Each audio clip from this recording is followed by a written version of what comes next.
শবে কদরের নামাজ কত রাকাত, নিয়ত কিভাবে করব, কি কি স্পেশাল আমল আছে? শবে কদরের ভাগ্য পরিবর্তনের জন্য স্পেশাল কিছু আমল বলুন। লাইলাতুল কদর বা শবে কদর যেটাকে আমরা বলি, এই লাইলাতুল কদরে দাঁড়িয়ে বেশি বেশি নফল নামাজ পড়বো আমরা। দীর্ঘ রুকু, দীর্ঘ সিজদা, দীর্ঘ কেরাতে, ধীরস্থিরতার সাথে, সৌন্দর্যের সাথে।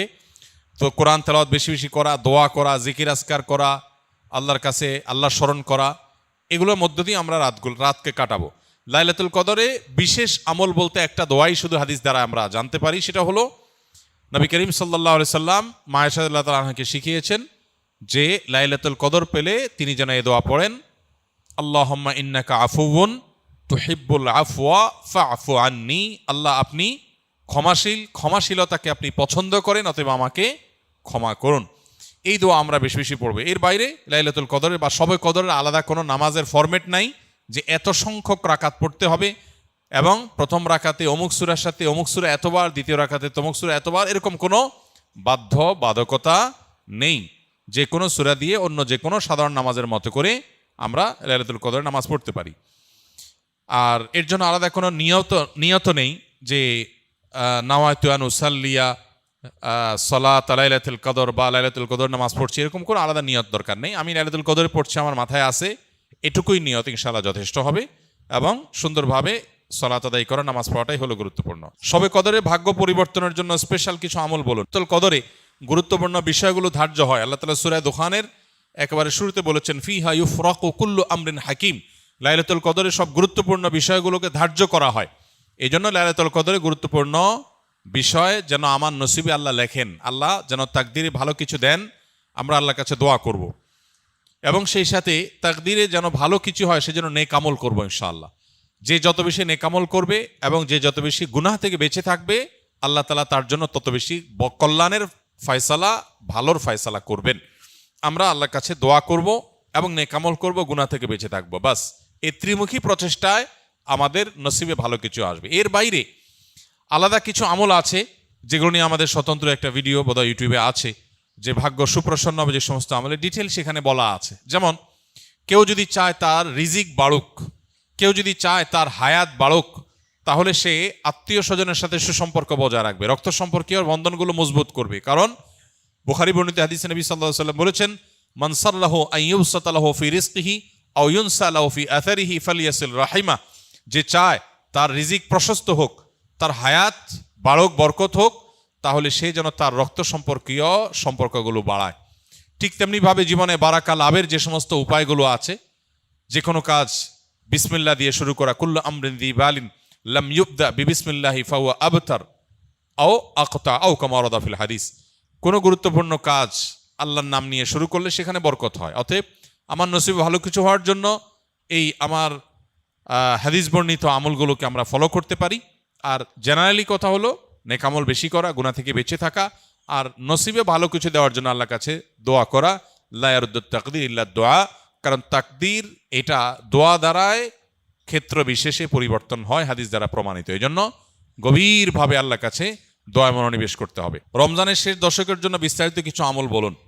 রমজানের শেষ দশকের বিশেষ আমল নবী করিম সাল্লাল্লাহু আলাইহি সাল্লামের জীবনী থেকে যেটা আমরা পাই, সেটা হলো যে আম্মা জান আয়েশা রাদিয়াল্লাহু তাআলা আনহা থেকে বর্ণিত, নবী করিম সাল্লাল্লাহু আলাইহি সাল্লাম রমজানের শেষ দশক যখন শুরু হতো, তখন তিনি কি করতেন? কানান নবী সাল্লাল্লাহু আলাইহি সাল্লাম ইদা দাখালাল আশর, রমজানের শেষ দশক যখন শুরু হতো, আহইয়া লাইলা, নাম্বার 1, তিনি রাত জেগে ইবাদত করতেন। অনেক মুহাদ্দিসগণ, অনেক হাদিস বিশারদগণ বলেছেন এর অর্থ হলো রাতে তিনি ঘুমোতেন না শেষ দশক। আবার অনেক মুহাদ্দিসগণ বলেছেন কুমিল লাইলা ইল্লা কালিলার উপর আমল করে সামান্য ঘুমাতেন, বেশিরভাগ রাতে ইবাদত করতেন। তাহলে 1 নম্বর আমল হলো শেষ দশকের প্রতিটা রাত জেগে ইবাদত করা। নাম্বার 2, ওয়াইকাজা আহলাহ, নফল আমলের জন্য অন্য কোনো সময় পরিবারকে ডেকে তুলতেন না, কিন্তু রমজানের শেষ দশক পরিবারকে ঘুম থেকে ডেকে তুলতেন ইবাদতের জন্য। তার মানে পরিবারকে ইবাদতের জন্য উদ্বুদ্ধ করতে হবে। 3 নম্বর, ওয়াসাদ্দামি ইজারা, তিনি ইবাদতের জন্য কোমর বেঁধে নিতেন। কোমর বেঁধে নেওয়ার একটা অর্থ করেছেন অনেক হাদিস বিশারদ, স্ত্রী সহবাস থেকে দূরে থাকতেন। আরবরা এরকম কোমর বেঁধে নেওয়া বলতে এরকম ইঙ্গিত করে থাকে। আবার অনেক মুহাদ্দিসগণ এর ব্যাখ্যা করেছেন যে কোমর বেঁধে নেওয়া মানে আমরা যেরকম বলি কোমর বেঁধে ইবাদত করা, কোমর বেঁধে নেমে যাওয়া কোনো কাজে, তার মানে সর্বোচ্চ মেহনত এবং পরিশ্রম সাধনা করতেন ইবাদতের জন্য।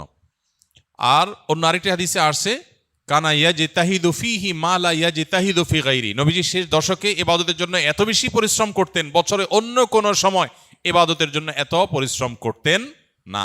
অথচ আমরা শেষ দশকে বেশিরভাগ মানুষ হয় গ্রামের বাড়ি যাওয়ার নিয়ে ব্যস্ত, গ্রামের বাড়ি যাওয়ার পরে বিভিন্ন বাড়িতে বাড়িতে ঘোরার, গ্রামে গ্রামে ঘোরার নিয়ে ব্যস্ত, আর শহরে যারা আছে তারা কেনাকাটা, শপিং ইত্যাদিতে ব্যস্ত।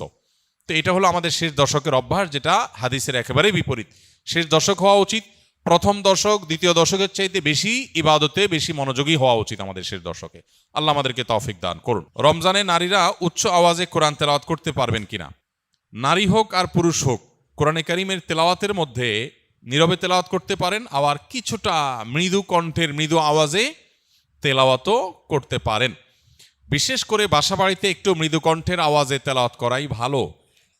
শয়তানকে বিতাড়িত করবার প্রয়োজনে বিশেষ করে একটু উচ্চ স্বরে একটু সরবে কোরআন তেলাওয়াত করা গুরুত্বপূর্ণ। মেয়েদের কোরআন তেলাওয়াতের ক্ষেত্রে লক্ষ্য করতে হবে যে পরপুরুষের কানে যেন তেলাওয়াতের আওয়াজ না যায়, রাস্তায় বাসার বাইরে যেন না যায়, সেটা খেয়াল রাখতে হয়। বাসার ভিতরে যদি থাকে, পরপুরুষ বা গায়রে মাহরামের কানে যদি আওয়াজ যাওয়ার আশঙ্কা না থাকে তাহলে কোনো অসুবিধা নেই, বাসায় বসে সেরকম তেলাওয়াত মা বোনরা করতে পারবেন।